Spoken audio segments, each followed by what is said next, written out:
Welcome back to Project 94 for another Diecast review here on the channel. Today, we're going to be taking a look at Chase Elliott's 2022 HendrickCars.com Chevrolet Silverado number 7 for Spire Motorsports.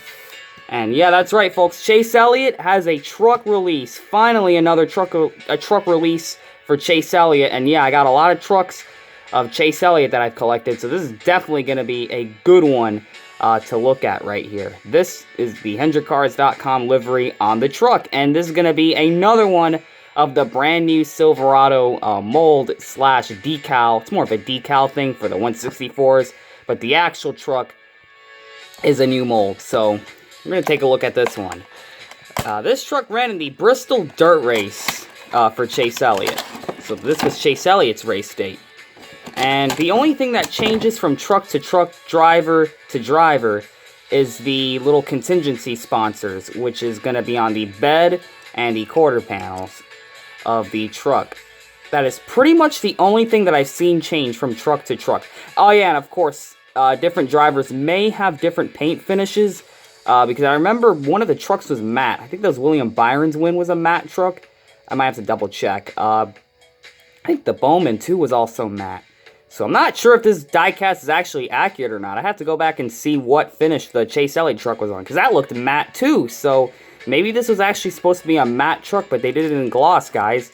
I might have to show the reference photo, and then it'll prove my point whether or not this truck is accurate or not for the diecast. But in terms of the decal placements, it does seem pretty good. I mean, this is pretty good work for Lionel. Pretty good work, I must say. They usually do much worse than this. So this truck, I gotta say, I'm pretty proud of out of the box.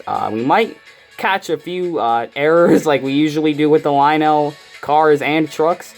So without further ado, let's get this diecast review on. So you got number 7, Spire Motorsports right there. You got the brand new Chevrolet mold, or sticker package, because all the truck 164s are the same. Man, I really like this. This is a nice mold. I really like this, or decal package, I should say. Or, you know what I should say? The brand new Silverado. I really like the brand new Silverado. It looks good. The headlights look really, really aggressive. The grille looks super mean. Just looks like an aggressive truck. It really does. This is not a pretty truck. It's an aggressive truck. You got HendrickCars.com right here on the hood. You got Camping World, which is going to be Craftsman next year. You got ARP, Simpson, Sunoco, Goodyear. Got the Goodyear rolling wheels. You got NASCAR race truck, SKF. I cannot read that other sponsor that's over the SKF.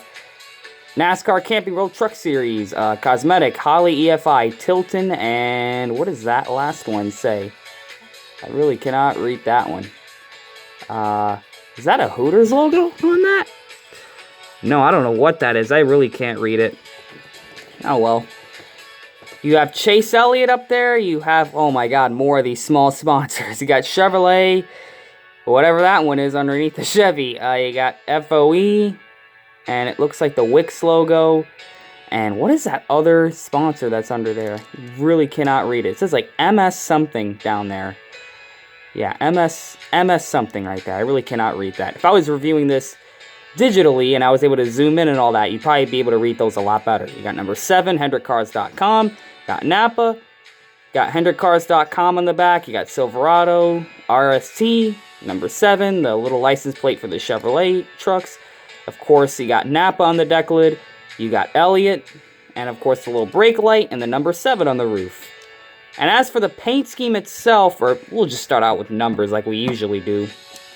You got the red outline, another dark blue outline, a white outline, and a blue number fill-in, just a normal kind of blue. And of course, on the roof, you got a red outline and a white number fill-in, and it looks like it has another slight dark outline to it. That could be the applying of the decals that makes it look like that. They come out with like these weird outlines behind it when they're cutting the decals out. Now, as for the paint scheme, this is kind of like the Ricky Hendrick truck.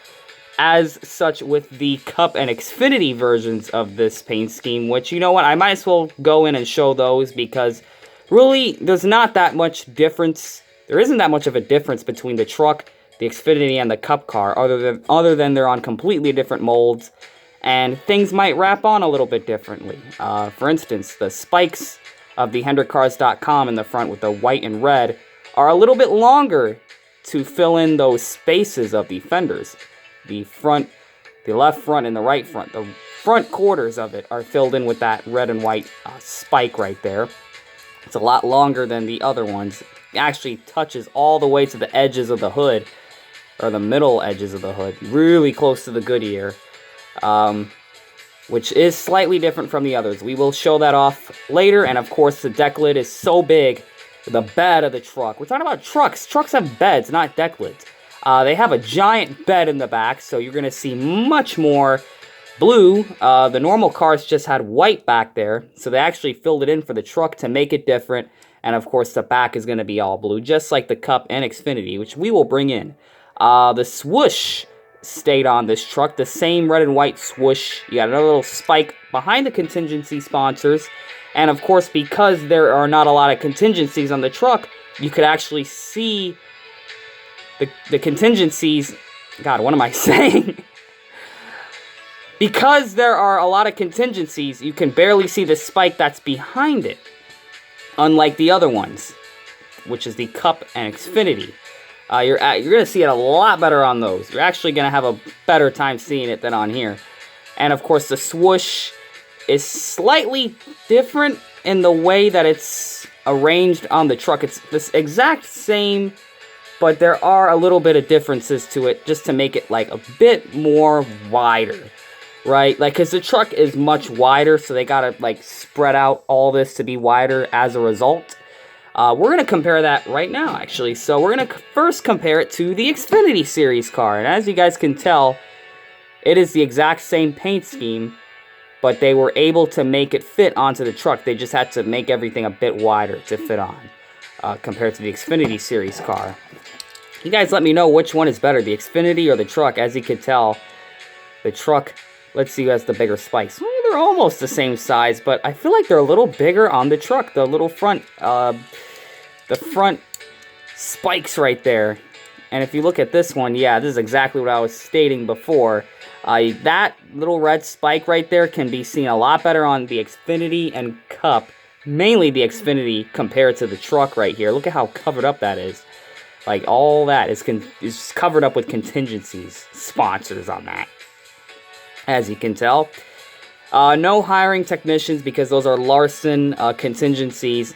Chase going to have the Napa because he drives Napa in the Cup Series. And of course, here's the back.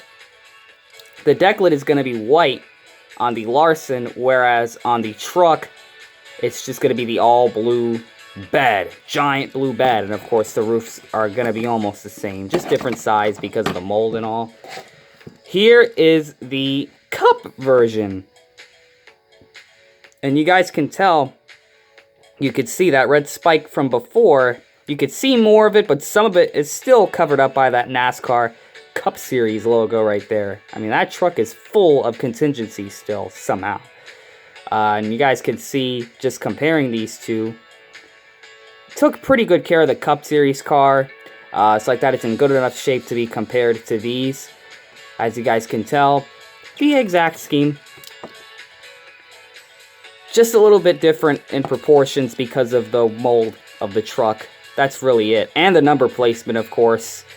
Even though the 7 actually does look pretty good on this paint scheme, you can see the proportions are indeed different. The spoilers are all the same color. I'll give it that. They all kept them black. None of them actually have a blue spoiler. They're all black on here.